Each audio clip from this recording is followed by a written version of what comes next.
You removed the soundtrack from the tape before you turned it over to this program. That's correct. I can't allow the voices of the project personnel to be heard by the general public.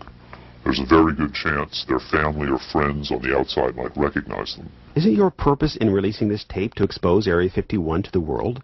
My purpose is to expose the existence of the aliens, not compromise these individuals. I made the decision to come forward. I'm taking precautions to protect my own identity, and I don't think it's fair for me to put these others in danger of exposure. In any case, the interview on the tape went nowhere. It was interrupted, as you'll see. Can you describe for us what we're seeing? All right, we're looking at the interview suite at S4. It's kept dark for the comfort of the aliens. The figure who is just barely visible in the left foreground is the telepath, and behind the camera is a raked seating area for observers. Although in this case, I believe the only other person present was a military aide. The alien is seated behind a glass partition in a biocontainment area, which is maintained at Biosafety Level 2, the lowest designation. That's primarily for the protection of the aliens, not us. The theory is that if they were going to infect us with an alien bug, it would have happened 50 years ago. In fact, all the indications are the aliens eliminated microbial and viral life from their own ecosystem long ago. They aren't susceptible to our diseases directly, but it has been shown that microbes can reproduce and form colonies within their respiratory systems, which tends to exacerbate the debilities they seem to suffer anyway in our environment. In fact, you can see here the alien is beginning to flag.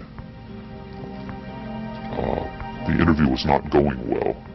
The telepath was trying to clarify some points from a previous interview, but he wasn't receiving coherent responses. As you can see, the being is in real distress. At this point, the telepath is sending out a message to the medical staff. He's trying to communicate with the alien, but he's getting no response.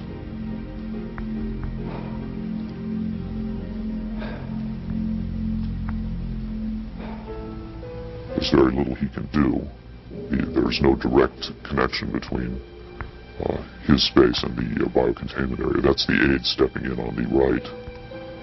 The medical staff should be there by now. They're slow in responding. There they are. I have to say the medical personnel at S4 are less than first rate. They tend to be selected for their willingness to keep secrets rather than their medical competence. By the way, he's not shining that light into the eyes. It looks that way, but in fact he's checking for hemorrhaging around the eye sockets and in the nasal cavity. I'm sorry. It's very hard for me to watch this.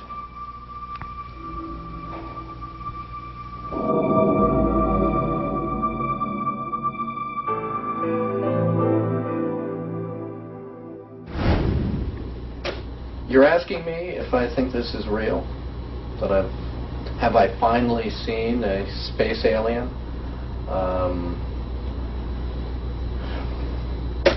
I don't know. But I do know this. I know that this is not a tricked up version like the alien autopsy. It doesn't attempt to distract you away from the alien.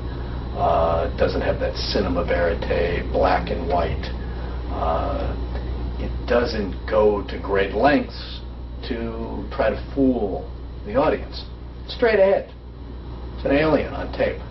Pretty much the way you'd probably film it. The point is this. What if it is real? In evaluating the authenticity of the alien interview tape, the logical place to begin is with the videotape itself. What can the technical details of this recording tell us about its origin?